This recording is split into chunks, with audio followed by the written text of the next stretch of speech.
I declare before you all that my whole life, whether it be long or short, shall be devoted to your service and to the service of our great imperial family to which we all belong.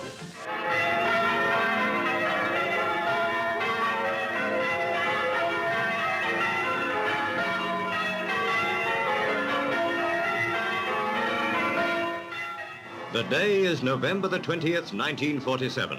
The time, 11 o'clock. A nation and a world watch. Once only in 1100 years of British kingship has there been such a day. An heiress presumptive to the throne marries the man of her choice. The setting is Westminster Abbey. To its west door come members of Europe's royal houses, the peers and the people. History is in the making. 3 miles away, Lieutenant Philip Mountbatten, now His Royal Highness the Duke of Edinburgh, leaves. But the eyes of the world are centered on Buckingham Palace. Into the dull November morning, 2 greys draw the Irish stagecoach. Inside, Her Royal Highness Princess Elizabeth and her father.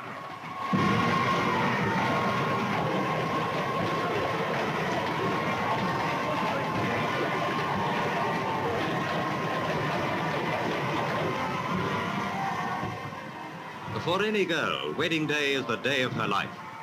As the 21-year-old princess arrived at Westminster Abbey, it was her moment too. For Elizabeth, this was of necessity something more. From this hour, a new life begins. Mingled with her private happiness is the sure knowledge that she must now enter a widening field of public duty and responsibility.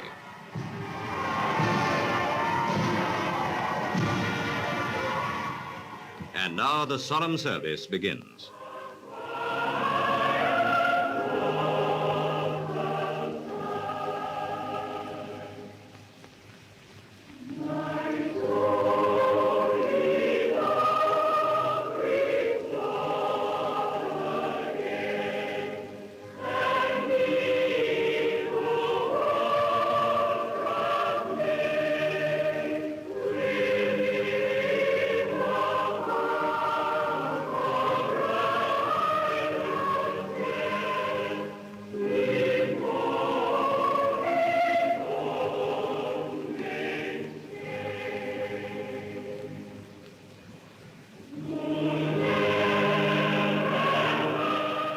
In this moment, charged with great meaning, the people of Britain and the Commonwealth joined.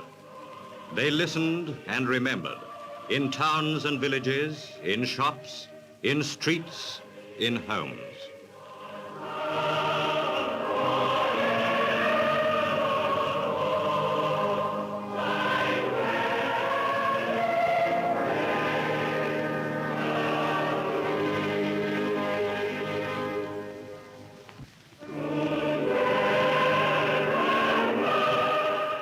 For Elizabeth's destiny is great, so great that even the solemn splendor of this great moment could not altogether overshadow it.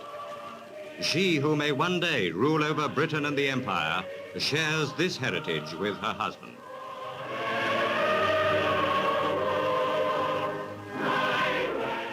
The organ sounded, and for this hour, Elizabeth is not only a queen-to-be, but a bride.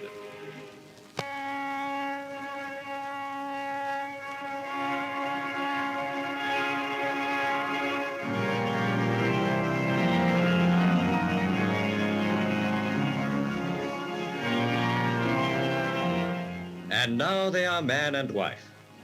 The princess had been in the Abbey for nearly an hour. What followed the service was the ornate pageantry of a state occasion. It showed that this was no ordinary wedding, but that of a king's daughter. Following the bridal procession came the bride's father and mother, and behind them 5 kings, 5 queens, and 8 princes and princesses. From Romania, King Michael and his mother.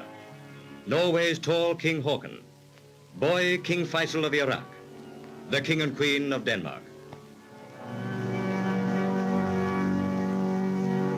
From Holland, Princess Juliana and Prince Bernhard.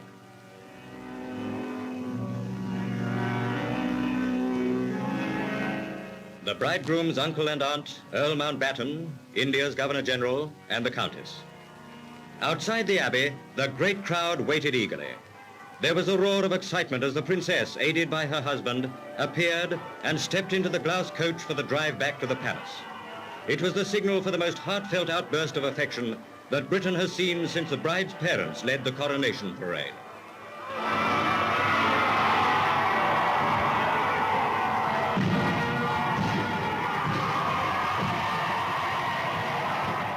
The joy of princess and people was now complete.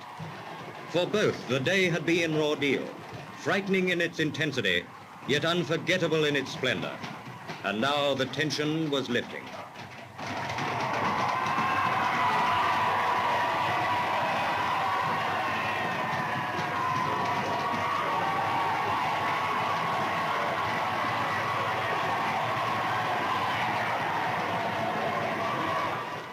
Despite the imposing duties that are before them, the young couple were filled with the emotions of intense gladness, which so many have enjoyed in this peak of human experience. And it was as any priest would have spoken when, in his address, the Archbishop of York urged upon the young couple patience, a ready sympathy, and forbearance.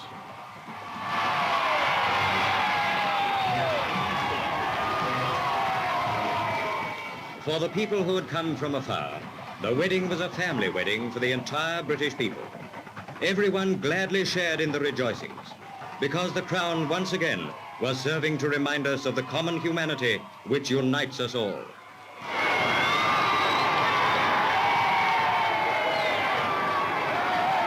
Outside the palace, 100,000 people surged forward in a solid mass. They wanted Elizabeth. They wanted Philip.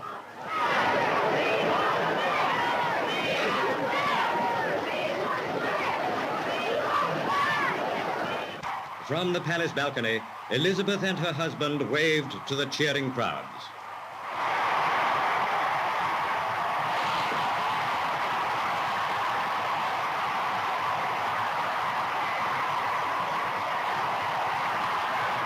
Excitement was at its peak as the King, the Queen, Queen Mary, and other members of the royal family came out to join them.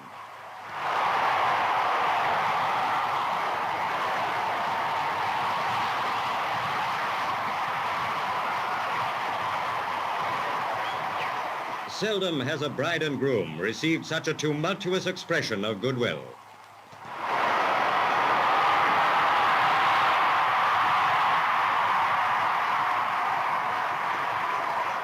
Inside the palace, the cameras were able to capture the exquisite workmanship of the bridal gown.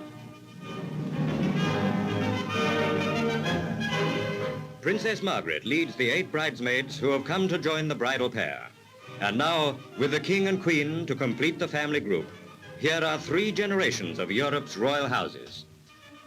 As the great day drew to a close, there was the final drive across Westminster Bridge to Waterloo Station before the princess and her husband could gain the quiet that was rightfully theirs. In the princess, the nation has found all the qualities which merit the confidence of a people who have faith in the crown and its rigid observance of public duty. That is the tradition which Elizabeth will follow. And when the time comes for her to assume her responsibilities, by her side will be a husband whose counsel will merge with her own for the good of the realm.